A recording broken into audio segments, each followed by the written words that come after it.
شلونكم؟ واليوم رجعت لكم فيديو جديد بعد انقطاع كلش هواية اعرف.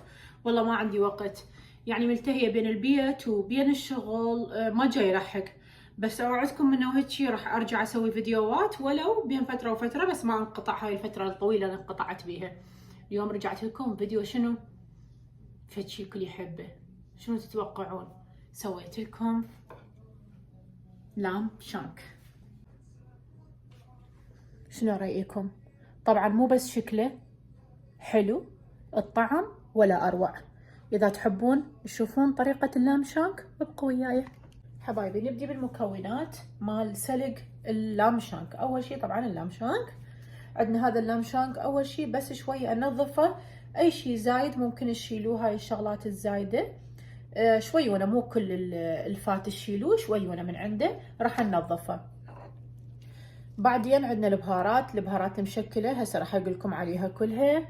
وعندنا راس بصل الثوم دائما بالقشور مالته.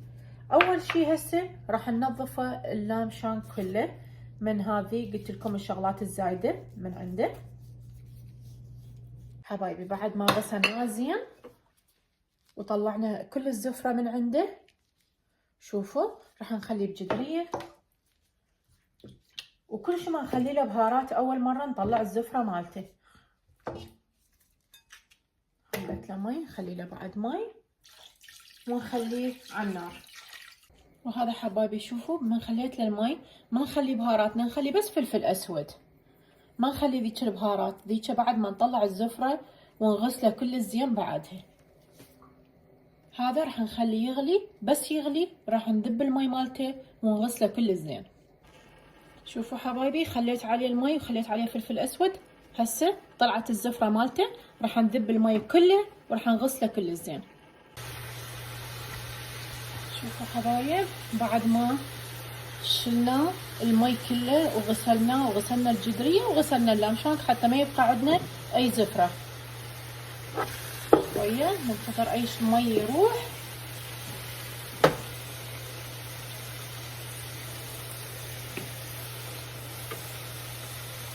وراح نخلي له زيت مو زايد، بس لان هو راح يذب عندنا دهن هواي. نذب عليه اول شي البصل والثوم ونحمسهم شويه، بعد وراها نذب البهارات. شوفوا اظل اقلب بيه حتى الجهتين عندي تتقلب. شوفوا اقلب بيه هسه راح نخلي له البهارات مالتي مثل ما قلت لكم، راح اكتب لكم اياها: فلفل اسود، كاري، كركم، 7 بهارات، الدارسين، الورق غار، الهيل والقرنفل. راح اذبهم كلهم عليه.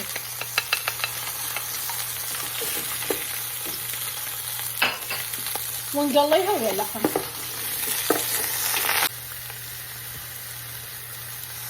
بعدها نخلي له المي.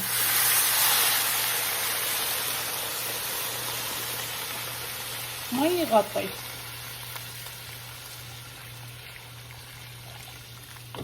يراد له بعد مي، راح اخلي له بعد مي يغطيه واخليه يغلي. بعد ما يغلي راح نصيه على العين الهادئة، حسب طبعا نوعية اللحم عندكم. يراد له ساعتين او 3 ساعات، راح نشوف اليوم ايش قد راح ياخذ من عندنا وقت. شوفوا خليت له مي يغطيه وراح اغطيه، بس يغلي تخلوه على العين الهادئة وتشوفوا تراقبوا ايش قد ما يستوي. انا خليته من الصبح هسه بين ما اتريق، باعوا قوري مالتي على النار، بعدني ما متريقه، قلت حتى يستوي على كيفه. حبايبي بعد ما استوى اللحم وخليناه على جهه، راح نبدي بالصوص. مكونات الصوص عندنا البصل والفطور، وعندنا طحين ومي اللحم. هسه راح تشوفون الطريقه. بس خلينا الزيت بالطاوه، راح نخلي البصل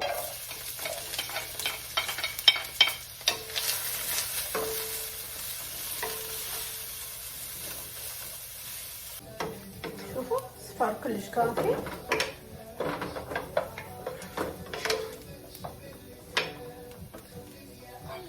راح نخلي الفطر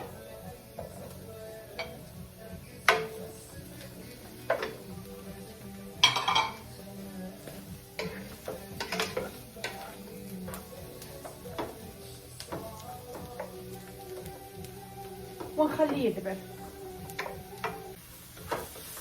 شوفوا حبايبي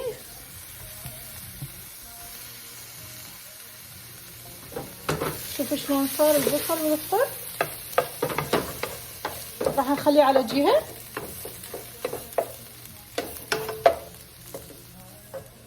خلي شوية زيت، طحين، خذ ملعقتين طحين وشوية.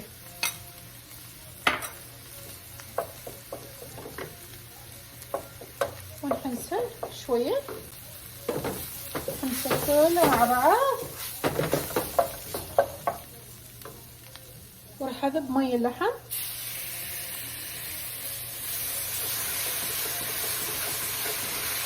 هاي الطريقة.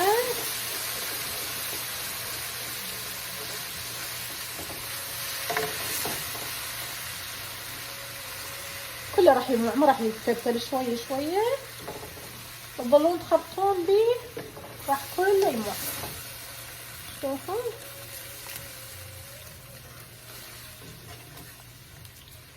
نظل نخلط بيه لحد ما الطحين كله يموع عندنا. شوفوا هاي راح هسه خطه كل زين، وراح اغطيه وخليه على العين الهادئه لحد ما يسخن حتى نخلي عليه اللامشانك. بعد ما طلعنا اللحم شوفوا شلون مستوي.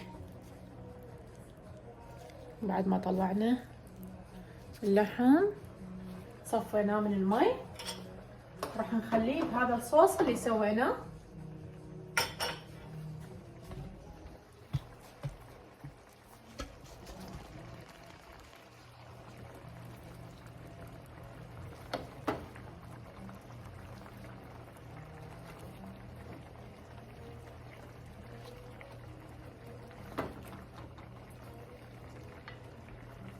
اخليهم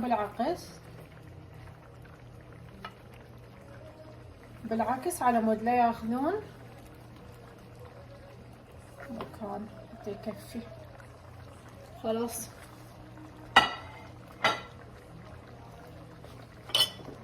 شوفوا، مو شرط طبعا الصوص يغطيهم لان يصير هوايه، او انتم براحتكم طبعا. يعني ممكن تغطوا بالصوص، والصوص على مي اللحم، والمي اللحم هو بيه بهارات كلش هوايه، فما خليت له لا بهارات ولا خليت له ملح، لان الملح مالته كل زين، لان انا اوريدي خاله ملح المي اللحم، فبعد ما يحتاج. لا تنسون هذا الشيء يعني، حتى لا يصير عندكم مالح. وراح نغطيه بين ما يستوي التمن عندنا، لان هو هذا اوريدي مستوي ما يحتاج له، بس مجرد يشرب شويه من الصوص. راح ننتظر التمن ونصب لكم اياه. هسه راح ابدي اطبخ التمن. التمن عادي، اللي يعجبه على شعريه يعجبه لا. انا راح اطبخ التمن بالشعريه حسب كميتكم طبعا، والشعريه ايش قد تحبوها، شويه تحبوها هوايه. خليت زيت بالجدر وخليت الشعريه، راح احمسهم هسه. احمص الشعريه وعليها راح اخلي مي اللحم. طبعا راح اطبخ تمن بسمتي. التمن البسمتي انا اللي راح اطبخه، طبعا هي نوعيات اللي اطبخه قلاص تمن بسمتي على قلاص ونص مي. وطبعا حسب النوع، التمن اكو تمن يحب مي زياده. وضفت التمن انقعه بس 10 دقائق، ما يحتاج له. المي خليته يغلي، وخليت التمن خليت له شويه ملح، وراح اخليه يمص ميه واخليه على عين الهادئه، حال اي تمن يعني، بس الفرق انه طبخته على مي اللحم. هاي حبايبي خلص التمن، شوفوا شلون صار لونه وطعمه هم بديع. ولهنا نكون خلصنا الفيديو مال اليوم مال لام شانك. ان شاء الله تكون عجبتكم الاكله.